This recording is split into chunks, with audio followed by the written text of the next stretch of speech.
వ్యాప్తంగా ఈరోజు మత్స్యకారుల దినోత్సవం జరుపుకున్నటువంటి గొప్పతనం ఏంటంటే మనం చాలా గొప్పగా ఆలోచన చేసుకోవాల్సింది ఏంటంటే మన గంగపుత్రులు ఒట్టేందుకు మనం చాలా గర్వపడాలి.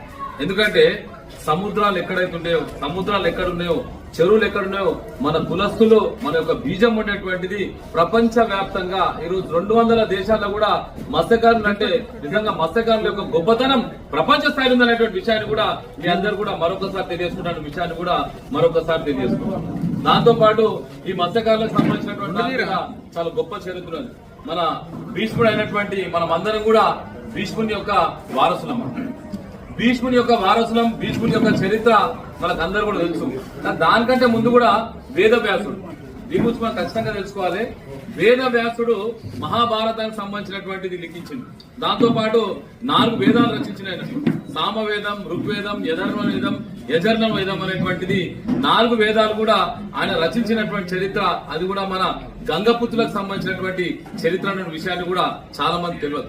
గంగపుత్రుడు నాకు తెలిసిన మటుకు గంగపుత్రుడు అంటే నిజంగా చెప్తున్నా కదా, వేదాలకు మూల పురుషుడైనటువంటి సత్యవతి యొక్క కొడుకే ఈ వేదవ్యాసుడు విషయాన్ని మనం మర్చిపోయేటువంటి పరిస్థితి ఉండొద్దంటే ఈ రోజు మనం అందరం కూడా చాలా గొప్ప జాతిలో పుట్టినామనేటువంటి ఆలోచన చేసుకోవాలని చెప్పేసి కూడా మిమ్మల్ని అందరూ కోరుతున్నాం. ఎందుకంటే గతంలో చూసినాం మనం రామాయణం సంబంధించినటువంటి వాల్మీకి ఏదైతే రచించిందో మహాభారతానికి సంబంధించినటువంటి దాని మీద వేదవ్యాసుడు ఎవరంటే సత్యవతి అనేటువంటి గంగపుత్రురాలు, ఒక బెస్త జాతికి సంబంధించినటువంటి మన జాతికి సంబంధించినటువంటి ఆమె యొక్క కొడుకే మన వేదవ్యాసుడు అనేటువంటిది కూడా చాలా మంది గంగపుత్రులు కూడా తెలుసుకోలేనటువంటి పరిస్థితి. మనం ఏమనుకుంటామంటే మనం చేపలు పట్టుకుంటాం, మనం చిన్నగానేటువంటి ఆలోచన చేస్తున్నాం. కానీ గతంలో మనం చూస్తుంటే ఈరోజు వేదాలు అన్ని ఏ వేదాలు తీసుకున్నా గానీ దానికి మూల పురుషులైనటువంటి చరిత్ర కూడా మన గంగపుత్రులకు ఉందనేటువంటి విషయాన్ని కూడా మరొకసారి మన అందరూ కూడా సవినయంగా తెలియజేస్తున్నాం. ఈరోజు మనం చూస్తున్నాం గంగపుత్రుల సంగతి ఏ రకంగా ఉందంటే పొద్దుగల్లా భార్య పిల్లలతో మనం పోతాం, పోయిన తర్వాత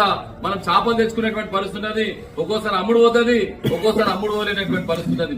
దాని తర్వాత పరిస్థితి ఏ రకంగా ఏంటంటే రెక్కాడితే కూడా డొక్కాడలేనటువంటి పరిస్థితి చూస్తున్నాం.